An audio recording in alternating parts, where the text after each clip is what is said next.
folks, well welcome back to another round of Mr. Brian's Amazing World.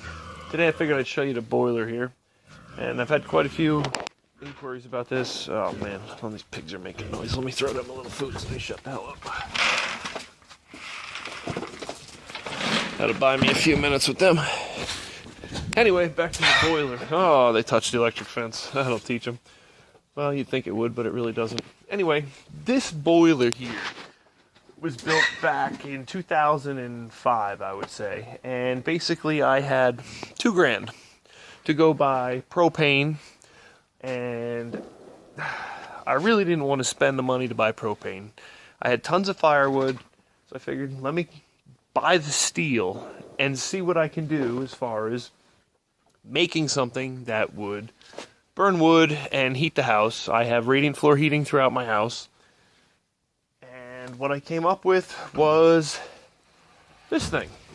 Okay, now the smoke that comes out, you can see it has charred this fireproof insulation. The other insulation here has been here forever. Like I said, this was built in 2005, and so it's quite a few years old. Very minimal maintenance to it. I have a fire that just sits in here and burns, and you know, it's kind of been a couple hours since I threw anything in, probably 6 o'clock this morning. It is noon now, so whatever, you know, and it's kind of a nice warm day, so I don't need a whole lot of heat, but just enough to idle it along and keep it trickling. And I have my wood pile right here. You just kind of grab whatever you need from it, toss a piece in here and there, and you know, that's it. And you know, as long as you keep the ashes touching, the coals touching, it'll light the next piece up. Like this right here will be perfect. It'll heat that instantly and light that right together and burn those pieces. This here with the heat will light those pieces as well. Now, like I said, I bought sheets of 1/4-inch steel for this, and they were 4x8, like a sheet of plywood. Cut them up. So the boiler itself is 4 feet tall, and 4 feet wide, and 4 feet long. And then there's an inner layer. It's kind of hard to see from here. Maybe if I use this torch, you can see that's the top. And then the sides are here. Well, can't really give too good of an example of the sides. However, the sides are maybe 4 inches thick, running along the side of this. The top is here, and then back down the side. And now what that is it's full of water.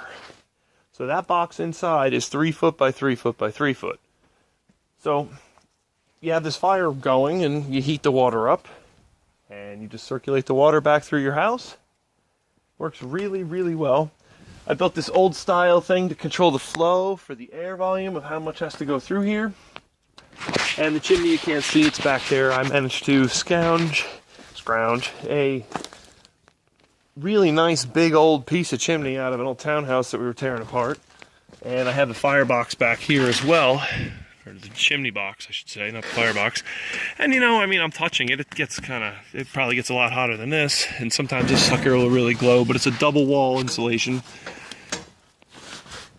And for the most part, oh God, let's say this is winter number 14. It sits out here like this. It's got a really whatever kind of shell to it. And I have a little bit of rust maybe here and there that's flaking apart, but no big deal. It's not leaking anywhere. Run with it. And as far as the pipes go, now before we quit this one here, what I did do at one point, I don't know if you could see here, I did run pipes through this whole system in the bottom. And when these coals here are sitting on that, it makes it a lot of extra heat for it. And it ties into the whole system from one side to the other. The door, I have a piece of insulation in the middle of it, so it's 1/8-inch steel on both sides. And then as far as piping goes, it pops out of here and runs around. I put a fancy little light in there for the wintertime. It makes it nice. And who would have thought? I mean, the pad, for the concrete, originally I poured just a quick thing. It was the middle of January. I just threw something together.